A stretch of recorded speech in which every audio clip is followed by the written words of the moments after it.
En 98 sort Le Dîner de cons, le film réalisé par Francis Weber. Le succès est immédiat et surpasse toutes les attentes puisque près de 10 millions de Français se rendent dans les salles obscures. Rapidement, le film acquiert ce statut de film culte, aux répliques hilarantes et aux comédiens habités. Il faut dire que le metteur en scène Francis Weber a soigné son casting, Thierry Lhermitte, Jacques Villeray et Catherine Fro se donnent la réplique.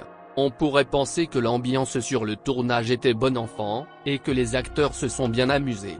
Mais la réalité est tout autre. En 1998, année où sort le film, Thierry Lhermitte donne déjà une idée des coulisses. Il reconnaît que le réalisateur est extrêmement exigeant. C'est très dur.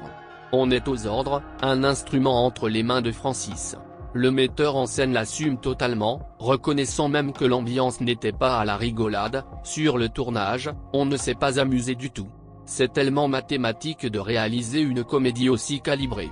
De la même manière que les comédiens qui jouent dans un film d'horreur n'ont pas forcément peur sur le plateau de tournage, ceux qui jouent dans une comédie n'ont pas forcément envie de rire.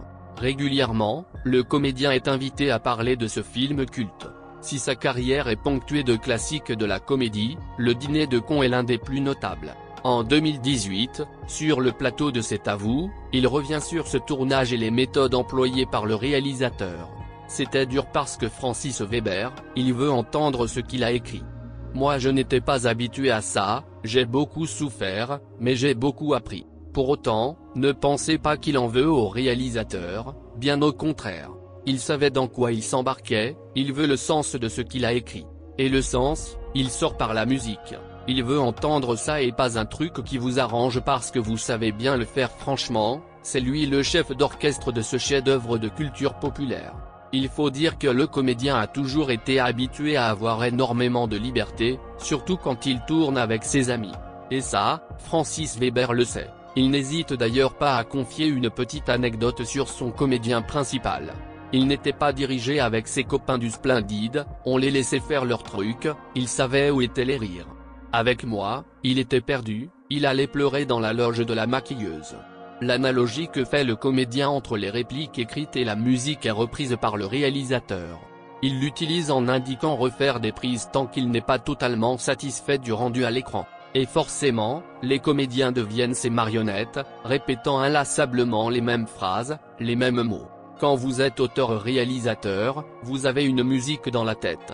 Tant que vous n'avez pas votre musique, vous recommencez. J'ai fait 45 prises avec Depardieu sur Tais-toi et 37 avec Auteuil sur Le Placard. Ils sont patients. Le réalisateur, qui n'a pas la langue dans sa poche, n'hésite pas à tacler Luc Besson, avec lequel il a travaillé.